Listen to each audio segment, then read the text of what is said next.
তো নমস্কার, আমার নাম বিপুল রায়। আমি চলে আসলাম ফের আরও নতুন একটি ভিডিও নিয়ে তোমাদের সামনে। তো আজকে আমি বলবো হচ্ছে বাজাজ অটো লিমিটেড এই কোম্পানিটার ব্যাপারে।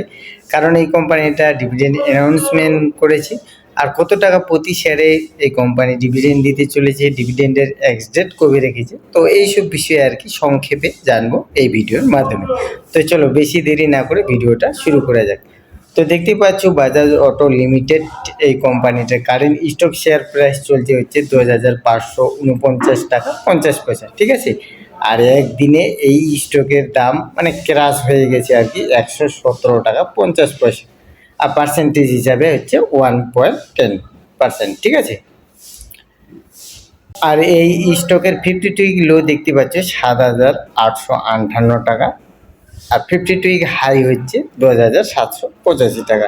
তো মোটামুটি আর কি 52 উইকে হাইয়ের কাছাকাছি এখন বাজারে বিক্রি হচ্ছে এই কোম্পানির স্টক।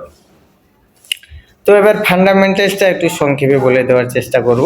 মার্কেট ক্যাপ দেখতে পাচ্ছ এই কোম্পানির ২,৯৪,৭৮১ ক্রোড়, মানে ৩ লাখের কাছাকাছি আর কি, লার্জ ক্যাপ কোম্পানি। পিই রেশিওটা দেখতে পাচ্ছ ২৭.৮৮, আর ইন্ডাস্ট্রি পিই হচ্ছে 23.৯০।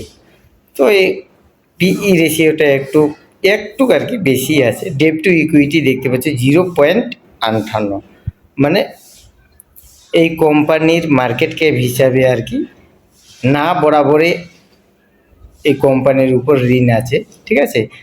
আর আরওই রিটার্ন অন ইকুইটি মানে পার্সেন্টেজ হিসাবে শেয়ার হোল্ডারদের এই কোম্পানি কত পার্সেন্ট রিটার্ন দিয়েছে, ঠিক আছে। দেখতে পাচ্ছি ২৭.৬৭%, মানে ২৭.৫% আর কি যাকে বলা হয়। আর ইপিএস আর্নিং পার শেয়ার প্রতি শেয়ারে এই কোম্পানি শেয়ার হোল্ডারদের কামাই করে দিয়েছে হচ্ছে ৩৭৮ টাকা ৭৪ পয়সা।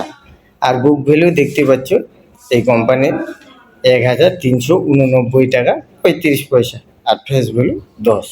তো এখন আমরা দেখে নিব যে এই কোম্পানি কত টাকা প্রতি শেয়ারে আমাদেরকে ডিভিডেন্ড দিতে চলেছে।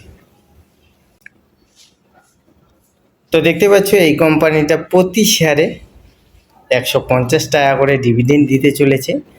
আর কোম্পানি ডিভিডেন্ডের এক্স ডেট রেখেছে হচ্ছে ২৯শে মে ২০২৬, রেকর্ড ডেট রেখেছে হচ্ছে ২৯শে মে ২০২৬। তো আপনারা কেউ যদি এই কোম্পানির মধ্যে ইনভেস্টমেন্ট করতে চান তাহলে অবশ্যই কোম্পানির ব্যাপারে আগে ভালোভাবে জেনে নেবেন, ঠিক আছে। তারপর যদি ইনভেস্টমেন্ট করার ইচ্ছে হয় তাহলে কিছু পরিমাণের বা কিছু টাকা আপনারা ইনভেস্টমেন্ট করতে পারেন, না হলে অ্যাভয়েড করতে পারবেন। তো যাই বা হোক, আমার এই ভিডিওটাকে কেউ ইনভেস্টমেন্ট টিপস হিসেবে নেবেন না, জাস্ট এটাকে ইনফরমেশন হিসেবে নেবেন। আর হ্যাঁ, আপনারা যদি এই ধরনের রোজ দিন স্টক মার্কেট রিলেটেড ভিডিও পেতে চান তাহলে আমার চ্যানেলটাকে সাবস্ক্রাইব করে রাখতে পারেন। ধন্যবাদ।